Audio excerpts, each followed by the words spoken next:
ismlari Muhammad bo'ladi, eshtinglar. Abu Abdullah Muhammad ibn Ismoil. Ismoilning o'g'li Muhammad al-Buxoriy Buxorolik bo'ladi. Milodiy sana bilan hozirgi sanamizda 810-yil Buxoriy sharifda Buxoroning Qorako'l poykentida Buxoriy tavallud topdi. Azlar Buxoriy Buxoroda tavallud topdi. Yoshlik chog'larida otadan ertajirab qoladi. Imom al-Buxoriyning 2 yoshligida ko'zi ko'rmay ko'r bo'lib qoladi. Imom al-Buxoriy onasi va akasining qo'lida qolganda, ona duo qiladi 5 vaqt namozlarda. Ona duo qiladi tahajjud ibodatlarda. Ona tahoratsiz biron marta sut bermagan ekan. Allah o'rniga tilovat qiladi, duo qiladi, so'raydi va sabr qiladi. Buxoriyning 2 yoshida ko'zi ko'rmay qolib, azlar 4 yoshga to'ladi. Onasi bir kun oyoqlarida mador qolmasdan charchab, jay namozga ona yiqiladi. Tahajjud namoz edi. Jay namozga yiqilgan ona uxlab qoladi, bir tush ko'radi. Tushlariga Ibrohim alayhisalom kiradi. Ey ona, seni duoing mustajab bo'ldi dedi.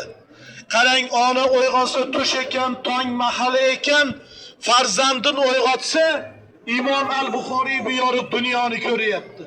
Mana ziyoratga keldinglar, tarixni eshitamiz. Suhbat so'ngida duo qilamiz, ko'pchilik bo'lib qilingan duolar mustajab bo'ladi.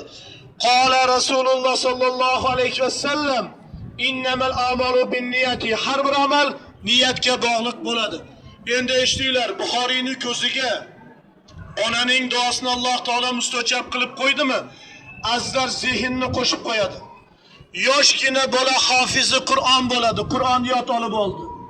2 yillik ko'rlik evaziga Alloh bir zehn ato qilib qo'ygan edi. O'qigan har qanday kitobni Imom Buxoriy bir o'qishda yod olar edi. 9 yoshligida hofizi Qur'on bo'ldi.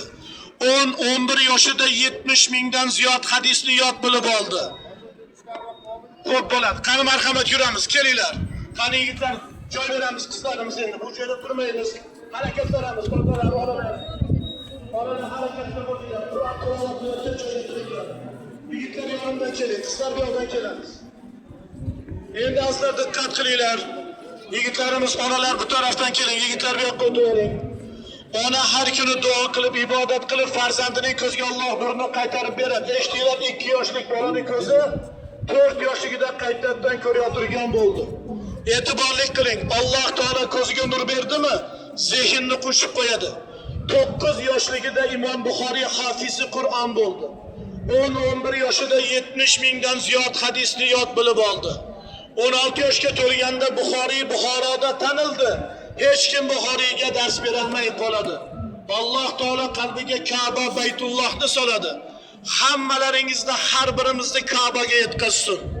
Labbay, labbay deb borishlik nasib qilsin.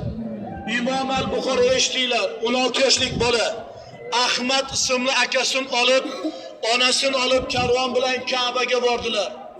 Haj amallarini tugatgan Imom al-Buxoriy, diqqat qiling, onasining yoniga keladi. Onajon, men yurtim Buxoroga qaytmasdan turaman. Ko'zimga Alloh nurni qaytarib berdi. Men Rasulullohimiz sallallohu alayhi vasallamning hadislarini sahihini to'playman, qolaman dedi. Ona rozi bo'ladi. Yurak diqqat qalb bilan eshiting.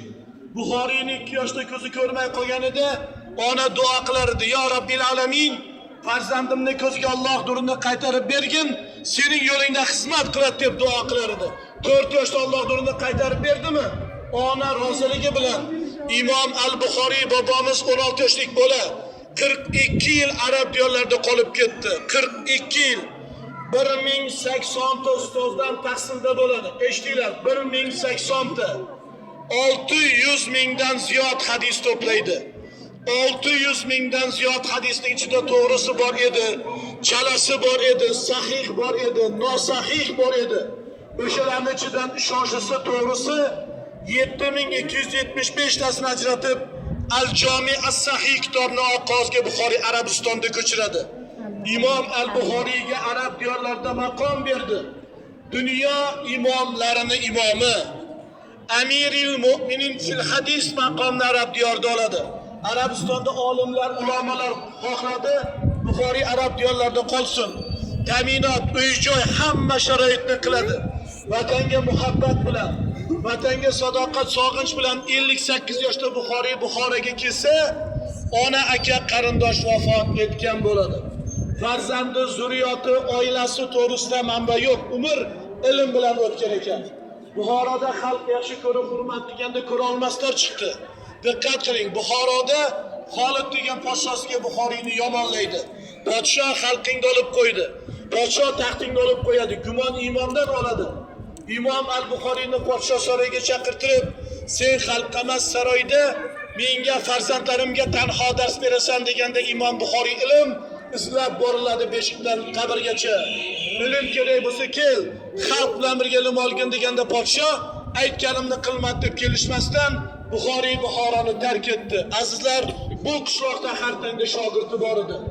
G'olib ibn Jabroilnikida Ramazon oyida 870-yilida 61 yoshda vafot qildi. Vasiyat bilan dafn qilindi. Diqqat bilan eshiting. Bir paytlar sobiq Indoneziya prezidenti Sukarno Moskvaga davlatchi bilan kelganda ziyorat dasturlarini ko'rsatganda Sukarno men Buxoriyni ziyorat qilaman, keyin davlatchini qilaman deb bir hafta mehmonxonadan chiqmaydi. Moskvadan o'shanda O'zbekiston muftiysi Ziyoddin Qoriga telefon qiladi. So'raydi, Buxoriy kim?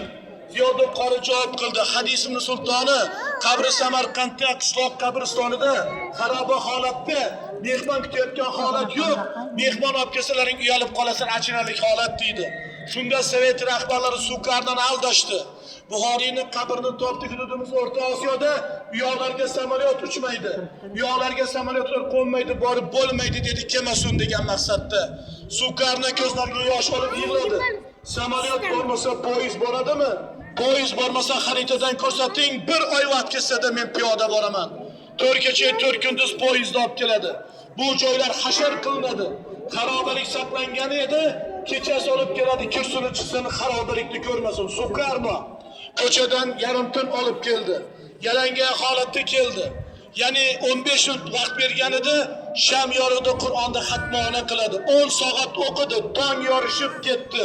Ko'rsa hamma joy xaroba, yig'ladi musulmonlar. Bu ulug' zot, bu Imom Buxoriy dunyo azlab tursa-da xalqini xor qilsalar, kerak bo'lmasa menga beringlar yoki menga sotinglar, 1 kilo tuprog'iga 1 kilo tullo beraman. Tonna bo'lsa tonna tullo beraman. Diyorimga olib ketaman degan va'da bo'ladi.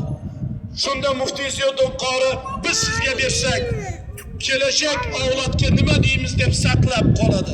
Shunda Sukarno o'zidan ehson qiladi. Meni hissamni qo'shing, tahoratxona qiling, obod qiling, endi dunyo keladi, jannatdagi qasr nasibsin deb ehson qiladi. Azizlar, mana bugungi kunda ziyoratda duo nasib, kelinglar duo qilaylik, ko'pchilikning duosi mustajab bo'ladi. Duo qilinglar, telefonlarni to'xtatinglar. Ixlos bilan duo qilaylik azizlar. Nima uchun? Niyat bitta tarafda bo'lsa, duoda bo'lsa umid bilan duolarni tuzak bo'ladi. Taqsir telefonda